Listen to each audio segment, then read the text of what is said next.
Día 60 de la lectura 1984 de George Orwell. Estamos terminando el apéndice. Entonces éramos cotidiana, a veces era necesario reflexionar antes de hablar, pero cualquier miembro del partido a quien se le pidiera un juicio ético o político podía farfullar las opiniones correctas de manera tan automática como una ametralladora dispara las balas. Su adoctrinamiento le preparaba para eso. La lengua le proporcionaba un instrumento casi infalible y la textura de las palabras con su sonido áspero y cierta fealdad intencionada que estaba en consonancia con el espíritu del socio contribuía aún más en el proceso. Lo mismo ocurría con el hecho de que hubiese muy pocas palabras entre las que elegir. Está separado aquí en el libro entre las que elegir en comparación con el nuestro. El vocabulario de nueva lengua era muy escaso y constantemente se ideaban nuevos modos de disminuirlo. La nueva lengua, de hecho, se distinguía de casi todos los demás idiomas en que su vocabulario cada vez era más reducido en vez de más amplio. Cada disminución era una ganancia, puesto que cuanto más reducida era el área de elección, menor era la tentación de pensar. En último extremo se tenía la esperanza de que el lenguaje articulado llegara a salir del laberinto semiconfuso de los centros cerebrales superiores. Dicho objetivo lo reconocía con toda franqueza la palabra Grasbla, que significaba graznar como un pato, al igual que muchas otras palabras del vocabulario B. Grasbla tenía significado ambivalente. Siempre que las opiniones graznadas fuesen ortodoxas, sus connotaciones eran positivas, y cuando el Times se refería a uno de los oradores del partido como un grasblador doble más bueno, le estaba dedicando un caluroso elogio. El vocabulario C servía para complementar a los otros dos. Estaba totalmente integrado por términos técnicos y científicos, parecidos a los que usan hoy en día y construidos a partir de las mismas raíces. Aunque como siempre se ponía gran cuidado en definirlos rígidamente y despojarlos de significado indeseable. Servían las mismas normas gramaticales que las palabras de los otros dos vocabularios. Muy pocos términos. Se tenía utilidad en el habla cotidiana o en el discurso político. Cualquier trabajador técnico o científico podía encontrar las palabras que necesitaba en la lista consagrada a su especialidad, pero solo conocía por encima las de las otras listas. Solo unos cuantos eran comunes a todas las listas y no había ningún vocabulario para referirse a la función de la ciencia como hábito o método de pensamiento, con independencia de sus ramas concretas. De hecho, no había ningún término para referirse a la ciencia, pues todos sus significados los recogía suficientemente la palabra soplos.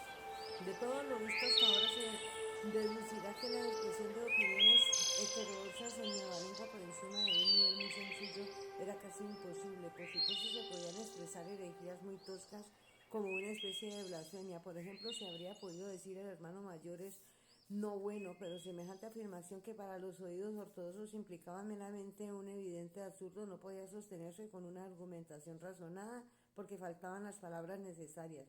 La idea contraria al socin solo podía concebirse de forma vaga y silenciosa y nombrarse con términos muy amplios que incluían y condenaban grupos enteros de herejías sin definirlas. De hecho, el único modo de utilizar la nueva lengua con propósitos heterodoxos era traducir ilegítimamente algunas palabras a vieja lengua. Por ejemplo, en nueva lengua podía formarse una frase como todos los hombres son iguales, pero solo en el mismo sentido que podría decirse en vieja lengua todos los hombres son pelirrojos. No contenía errores gramaticales, pero expresaba una verdad impalpable, es decir, que todos los hombres tienen la misma estatura, peso o fuerza. El concepto de igualdad política había dejado de existir y dicho significado secundario también había sido borrado de la palabra iguales. En 1984, cuando la vieja lengua seguía siendo la forma natural de comunicación, seguía existiendo el peligro teórico de que al utilizar términos en nueva lengua uno pudiera recordar su significado original. En la práctica, nadie versado en el ejercicio del doble piense habría tenido la menor dificultad en evitarlo, pero unas pocas generaciones, incluso la posibilidad de ese descuido habría desaparecido.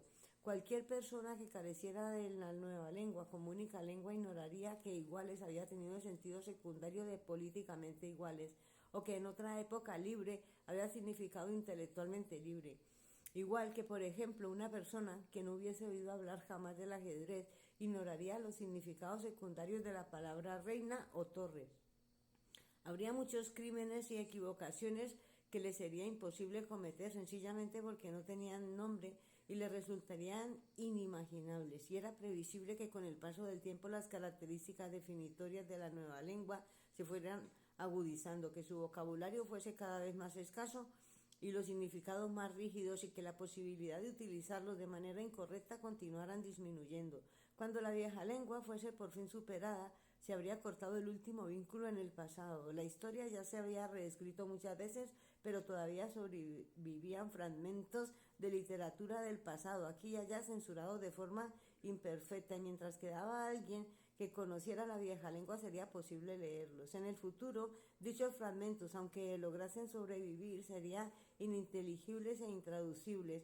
Era imposible traducir un pasaje de vieja lengua a nueva lengua, a menos que se refiriese a algún proceso técnico o a un acto de vida cotidiana o fuese ya de tendencia ortodoxa. Piensa bien pleno, se diría en nueva lengua. En la práctica eso significaba que en ningún libro escrito antes de aproximadamente de 1960 podía traducirse por completo. La literatura prerevolucionaria solo podía someter a una traducción ideológica, es decir, a una manipulación que no solo de la lengua sino del sentido. Tomemos por ejemplo el conocidísimo pasaje de la Declaración de la Independencia. Defendemos que dichas verdades son evidentes de sí mismas, que todos los hombres son creados iguales, que son dotados de su creador de ciertos derechos inalienables, entre los que se cuenta el derecho a la vida, a la libertad, a la búsqueda de la felicidad, que para garantizar dichos derechos se intuyen entre los hombres los gobiernos que derivan sus poderes legítimos del consentimiento de los gobernados, que cuando quiere que una forma de gobierno se vuelva perjudicial para dichos principios, el pueblo tiene derecho a reformarla o a abolirla y a instituir un nuevo gobierno. Habría sido imposible traducirlo a nueva lengua y conservar el sentido original. Como mucho podría resumirse todo el pasaje en la palabra criminal.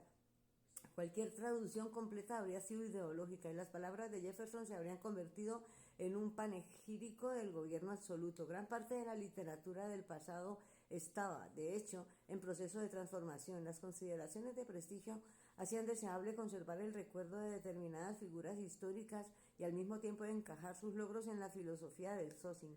Por ello, se estaba traduciendo a escritores como Shakespeare, Milton, Swift, Byron, Dickens y algunos más.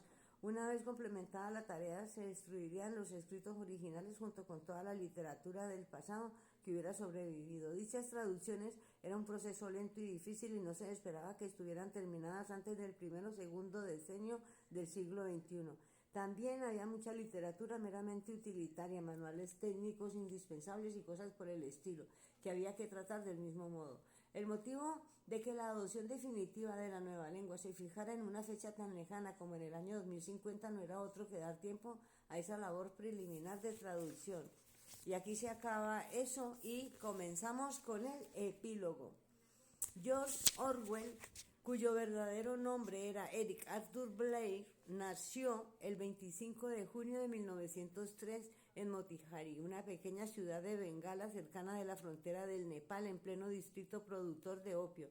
Su padre trabajaba allí como agente del Departamento Británico del Opio, no persiguiendo a los cultivadores, sino dedicado a la supervisión del control de la calidad del producto, de cuyo monopolio disfrutaba Gran Bretaña desde hacía largo tiempo. Un año después, el joven Eric viajó a Inglaterra con su madre y su hermana y no regresó a la región hasta 1922 como suboficial de la Policía Imperial India en Birmania. El trabajo estaba bien pagado, pero cuando volvió a casa de permiso en 1927 decidió dejarlo para disgusto de su padre, porque lo que realmente quería era ser escritor, y eso mismo es lo que llegó a hacer. En 1933, con motivo de la publicación de su primer libro, Sin Blanca, en París y Londres, adoptó el seudónimo de George Orwell, por el que se le conoció a partir de entonces. Orwell era uno de los varios nombres que había utilizado en sus vagabundeos por Inglaterra, y es posible que se lo sugiriera un río de Suffolk llamado así. En 1984 fue el último libro de Orwell. En el momento de su aparición en el 49 había publicado ya otros 12, entre ellos el alabadísimo y popular Rebelión en la Granja. En un artículo escribió en el 46, ¿por qué escribo? Recordó: Rebelión en la Granja fue el primer libro que intenté con absoluta conciencia de lo que estaba haciendo. funcionar en un todo la intención política y artística.